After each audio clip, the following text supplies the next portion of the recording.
Ask an operator with 15 years in the seat which excavator he would buy, and he will not start with breakout force. He will start with the seat. One of them wrote out the whole comparison under a video on this channel, 3 brands, side by side, from actual hours rather than a brochure.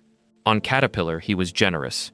Massive dealer and service network, good parts availability, solid power, and the weight balanced very well. Then he got to the cab, and the tone changed. Comfort, ergonomics, and visibility leave something to be desired, he wrote, and fuel efficiency is lacking. On Volvo, he was equally even-handed, noticeably shorter on hydraulic strength, he said, but the functions are much smoother and more precise. With better fuel efficiency, the cab is much quieter and more comfortable, and the level of adjustment in the ergonomics is amazing. He also said Volvo needs more weight in the back end, because it likes to rock even on level ground. That is a man telling you the truth about a machine he likes. That comment is the entire shift in this industry, written by somebody who has never been paid to have an opinion about it. It is also the single most useful thing published about these 2 machines all year, and it appeared for free, under a video, from a man who signed it with a username. For most of the last 50 years, heavy equipment was sold on the spec sheet and the badge. Breakout force, operating weight, horsepower, bucket capacity. Those numbers went in the brochure went to the fleet manager, and the fleet manager bought the brand he had always bought. The operator was not consulted, because the operator was not the customer. You can see the assumption baked into the old brochures. Every photograph is of the machine, taken from outside, usually at a low angle against a sky. Almost none of them are taken from the seat. The product being sold was an object in a yard, not a place to spend a working day. That has changed, and it changed for a boring reason. Skilled operators became harder to find and harder to keep than machines. When there are 3 qualified people in your county who can run a grader properly, and one of them can go work for the outfit down the road tomorrow, the cab stops being a detail. It becomes a retention tool. A machine that beats a man up over a 12-hour shift is a machine that costs you the man. And the replacement cost is not the wage. It is the 18 months it takes before the new hire can hold grade without a second pass, assuming he stays. Every contractor reading this has done that arithmetic at least once, usually in a bad week. And once the operator's opinion started deciding purchases, the whole basis of comparison moved onto ground where the American machines had never really been asked to compete. Look at what the operators in this channel's comment section actually praise, because it is remarkably consistent. Volvo is the second most mentioned company in the entire corpus, 15 separate people raising it unprompted. Almost none of that praise is about power. One man who runs a Volvo 250 excavator called it the most comfortable excavator he has ever driven, and said the cab is so well laid out. Another wrote that it is hard to drive a cat with only a joystick, where in a Volvo you can make choices about what works best for the operator. 21 people liked that one. Before we go further, if you run the iron or turn the wrenches on it, subscribe and turn on the bell. A third simply said driver comfort is better in the European loaders. There is a fourth, and it is the one that should worry a product manager. A technician who spent 25 years working across 2 Volvo dealerships wrote 4 words under one of these videos. I love Volvo. That is a man whose entire professional life has been spent seeing these machines at their worst, on a lift, with the panels off, and he is still an advocate. None of those men are talking about digging.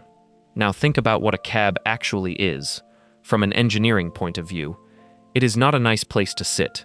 It is the interface between a person and 40 tons of hydraulics, for 10 or 12 hours, in noise and vibration, and often in cold or heat. Every design decision in there is a decision about how tired the operator is at hour 9. Seat suspension, control layout, the angle of the glass, where the pillars sit in your sightline, how loud the cab is at working revs, whether the climate control can actually keep up in July. Get those right, and the operator is still precise at the end of the shift. Get them wrong, and the trench walls start to wander, the grade gets sloppy, and somebody has to do a second pass. That second pass is the cost, and it never appears on any spec sheet. Work it out in money. A crew and a machine on a site for an extra half day is not a rounding error on a small job. It is the margin. Do that 4 times in a season because the grade keeps wandering after hour 9, and the cheaper machine has quietly become the expensive one. None of that shows up in a comparison table, because a comparison table has no column for fatigue. There is a reason the European manufacturers got here first, and it is not that their engineers are more thoughtful people.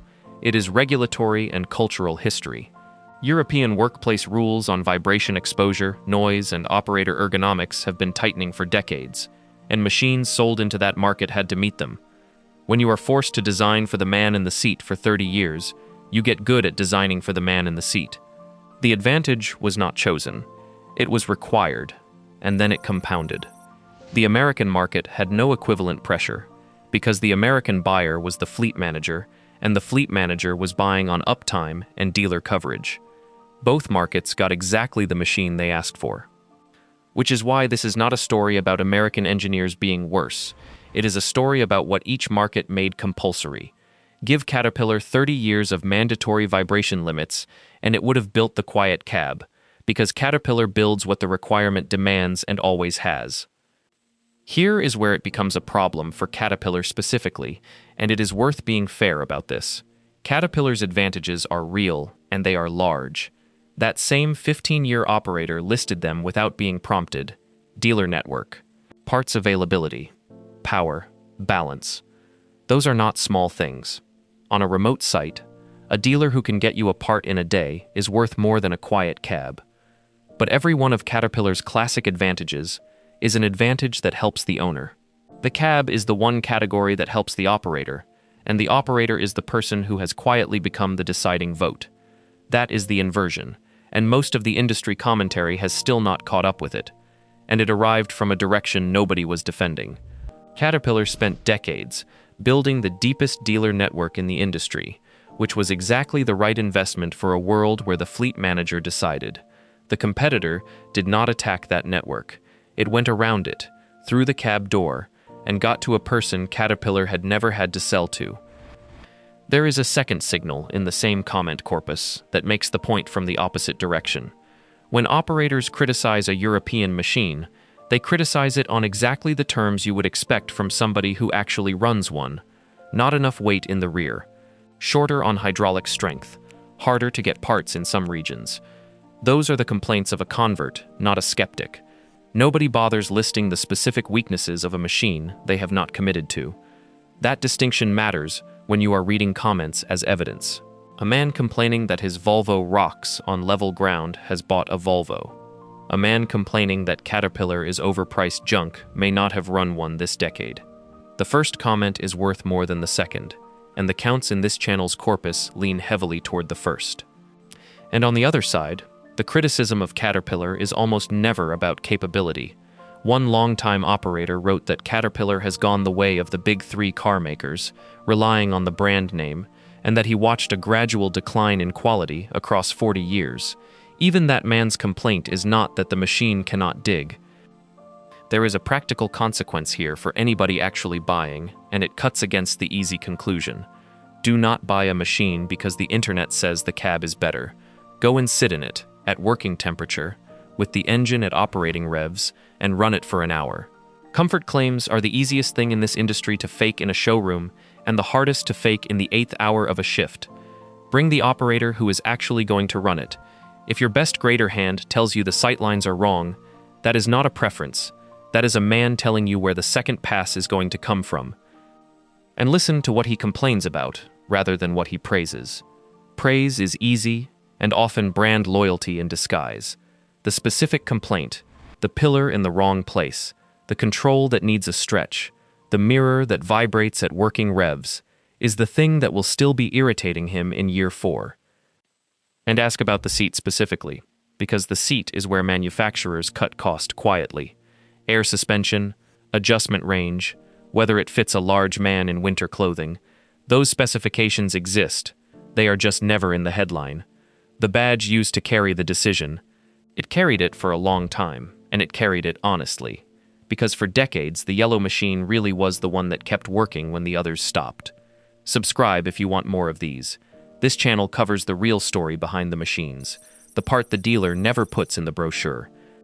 What has changed is who is in the room when the decision gets made.